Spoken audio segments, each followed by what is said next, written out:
You're not a perfectionist. You're just scared. And you've been using perfectionism as an excuse for so long that you actually started believing it's a personality trait. It's not. It's a hiding place. That channel you haven't started. That business idea sitting in your notes app since last year. That thing you keep saying you'll do when the time is right or when you feel ready. You are never going to feel ready. That's the part nobody told you. I've been there. I had this idea, something I genuinely believed in. And for almost a year, I did absolutely nothing with it. Not because I was lazy. I was putting in hours. I was researching, planning, rewriting the same paragraph over and over, redesigning something in my head that nobody had even seen yet. I told myself I was preparing. I told myself I wanted it to be good. I told myself I owed it to the idea to get it right. But honestly, I was just terrified. Terrified of putting something out and having it be bad. Terrified of trying in public and falling in public. So I stayed in planning mode. Because when you're still planning, you can't fail yet. The dream stays perfect inside your head. Nobody can judge what they haven't seen.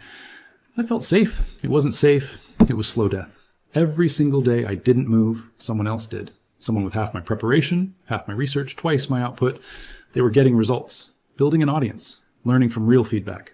While I was still adjusting the margins on a document nobody was ever going to read. That realization broke something open in me.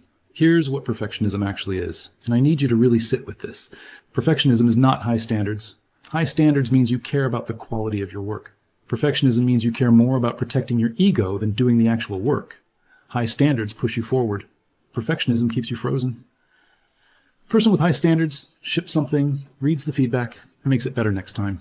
The perfectionist waits until it's flawless, so they ship nothing, learn nothing, grow nothing, and then wonder why nothing is changing in their life. You think you're being thorough. You're actually just standing at the edge and calling it strategy. Think about Minecraft for a second. Nobody opens a new world and builds their dream base on day one. Day one, you're punching trees with your bare hands.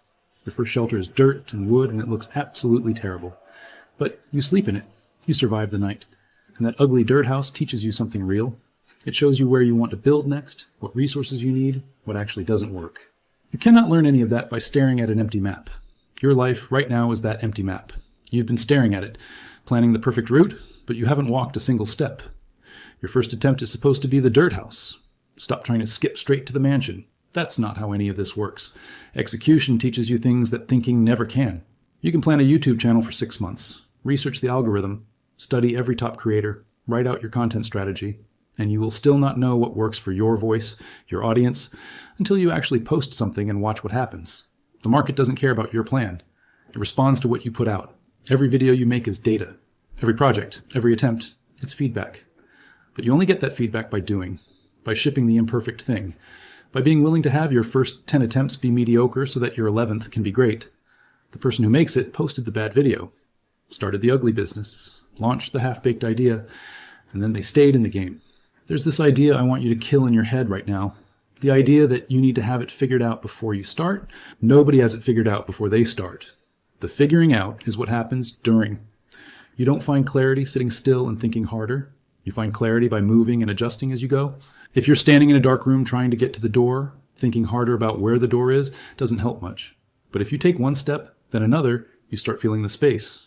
You bump into the wall, you adjust, you find the door. Motion creates information. Stillness creates nothing but anxiety. The version of you that's waiting to be ready is never showing up. That version doesn't exist. The only you that exists is the one right here, right now, slightly unprepared and a little afraid. And that is the version that has to start. Every day you spend waiting is a day someone less talented than you gets further ahead. Not because they're better, because they started. So here's what I want you to do. One thing, take the idea that's been living in your head and give it 1 hour today. Not to perfect it, not to plan it, to start it. Write the bad first draft, record the rough video, build the ugly first version, let it be bad. That's the whole point. Bad and done beats perfect, and never every single time. Because a year from now, you're going to look back at this moment. And you're either going to be glad you started today, or you're going to be exactly where you are right now, still waiting, still planning. The dirt house is waiting for you to build it. Start there.